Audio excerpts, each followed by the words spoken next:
ನನಗೆ ಅತಿ ಸಂತೋಷವಾಗುತ್ತಿದೆ. ನಿನ್ನನ್ನು ಪಡೆದ ನಾವೇ ಧನ್ಯರು. ಆದರೆ ಆದರೆ ಹಾಗೆಂದರೆ ಏನು ದೊಡ್ಡಪ್ಪ? ನನ್ನ ಸಾಮರ್ಥ್ಯದ ಮೇಲೆ ನಿಮಗೆ ಶಂಕೆ? ನನ್ನ ಮೈಯಲ್ಲಿ ಹರಿತಿರೋದು ಕ್ಷತ್ರಿಯ ವಂಶದ ರಕ್ತ. ನಾನು ಜಗದ್ವಿಖ್ಯಾತಿ ಪಡೆದ ಅರ್ಜುನನ ಮಗ ಅಭಿಮನ್ಯು. ಹೌದು ಮಗು, ಹೌದು. ನೀನು ಹೇಳ್ತಿರೋ ಮಾತುಗಳಲ್ಲಿ ಯಾವುದೇ ಸಂದೇಹವಿಲ್ಲ. ಈ ಘನಘೋರ ಯುದ್ಧವು ನಿನ್ನಂತ ಬಾಲಕನಿಗೆ ಸಲ್ಲದು ಕುಮಾರ, ಸಲ್ಲದು.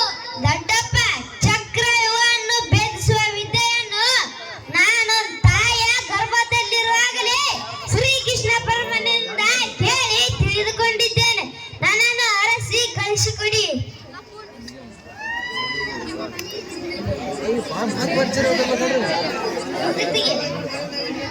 ಬಲೆ ಕುಮಾರ, ಬಲೆ.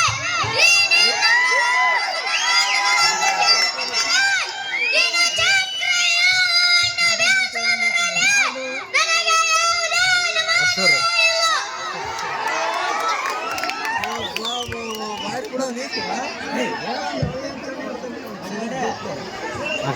ಇದೇನು ಭೀಮಸೇನ, ನೀನು ಎಷ್ಟು ಮಾತಾಡಿದು? ಅಭಿಮನ್ಯು ಇನ್ನು ಚಿಕ್ಕ ಮಗು.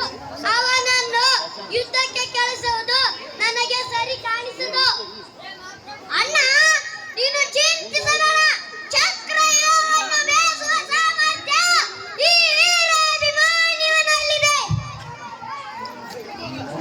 ಆಯ್ತು ಭೀಮಸೇನ, ನಿನ್ನ ಮಾತಿನಂತೆ ಅಭಿಮನ್ಯುನನ್ನು ಯುದ್ಧಕ್ಕೆ ಇಕಡೆ ಅರ್ಜುನ ಸಾಮರ್ಥ್ಯವಿದೆ. ಇಕಡೆ ಪಾತ್ರ ನಾವೆಲ್ಲರೂ ವೀರ ಬಾಲಕನಿಗೆ ರಕ್ಷಾ ಕವಚದಂತಿರೋಣ. ಬಹಳ ಸಂತೋಷ ದೊಡ್ಡಪ್ಪ, ನನ್ನನ್ನು ಆಶೀರ್ವದಿಸಿ.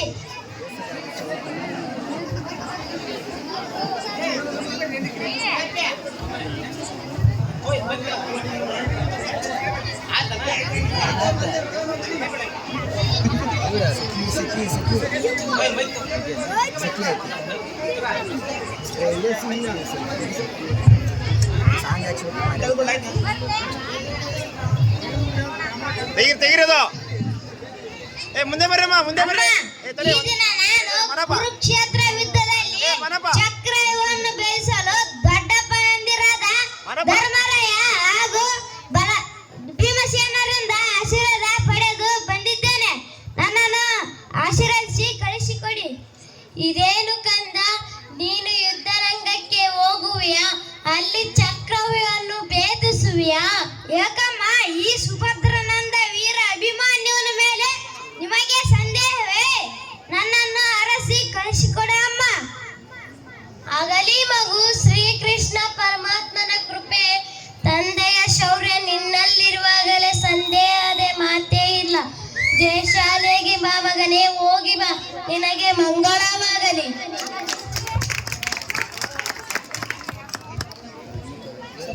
ಸುಮಿತ್ರ, ಆದಷ್ಟು ಬೇಗ ಬಾರ್ತಾರೆ ಬಾ. ಏಕೆ ನಿನ್ನ ವದನ ಖಿನ್ನವಾಗಿ ಕಾಣಿಸುತ್ತಿದೆ ಅಲ್ಲ? ಪ್ರಾಣಕಾಂತ, ನೀವು ಯುದ್ಧರಂಗಕ್ಕೆ ಹೋಗುವ ವಿಷಯ ತಿಳಿಯಿತು. ಅದಕ್ಕಾಗಿಯೇ ಈ ರೀತಿ